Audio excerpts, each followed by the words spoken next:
Bass Reeves was an extraordinary man who lived an extraordinary life at an extraordinary time in America's history. Bass Reeves is definitely the hero's journey. I had a lot of reverence for the legend of Bass Reeves. And then once I got the script and read about his life, I became really enamored with him. His stories have been reappropriated into stories of other lawmen, and so to do justice to the man himself is a real honor.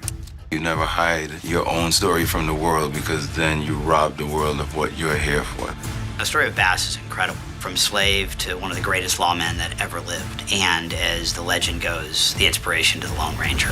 I doubt you're interested in a bunch of half-true stories about me. Well, true enough. Bass Reeves was owned. It's a hard thing to even use that phrase, but owned by George Reeves. During the slave years, there was very little record of their life and times, and so it was mostly oral history until he became a lawman. He, as a slave, was taught to shoot, trusted with weapons, and then was, during the Civil War, entrusted as a body servant to the 11th Texas Cavalry. You will follow me, and you will fire.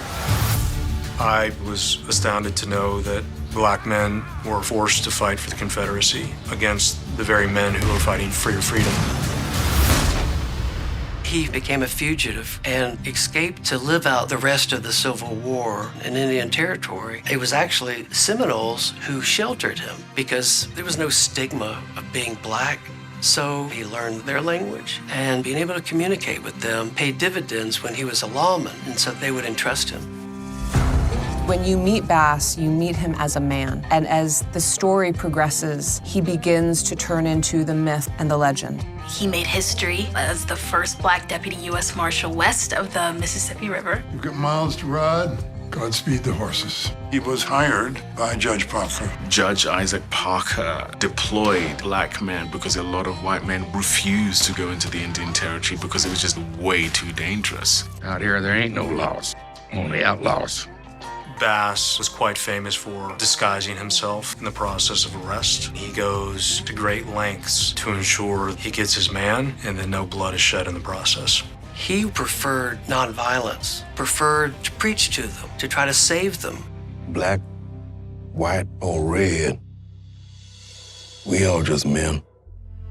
He really had those values that America reveres. He was a family man, he was a man of faith with a real distinct feeling of right and wrong. You still believe in the Lord that let you spend half your life in chains? Man, those chains. There's a God who gave me the hope to believe in the future without him. To look into Bass Reeves' life is kind of extraordinary. I think it was a story that we can all identify with, because what is a more apt birthright than your own freedom? At its core, it's just this man that you sort of find certain similarities with, and you see his family, and maybe you draw inferences to your own family that's very relatable, even in 200 years. Bass Reeves was a total badass and fit the American narrative to a T, besides being black. So that's why we've never heard of him. I'm taking AP US History this year, and even the AP class doesn't mention Bass Reeves. It is a story of survival. It is a story of trailblazing. It's recognizing a true American legend that has been lost to history. He was an incredible human being with an amazing story.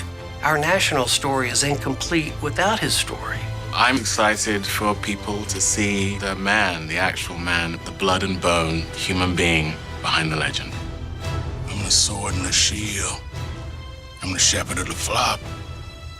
I'm the light in the dark and the Lord that's slain. I'm Deputy U.S. Marshal Bass Reeves.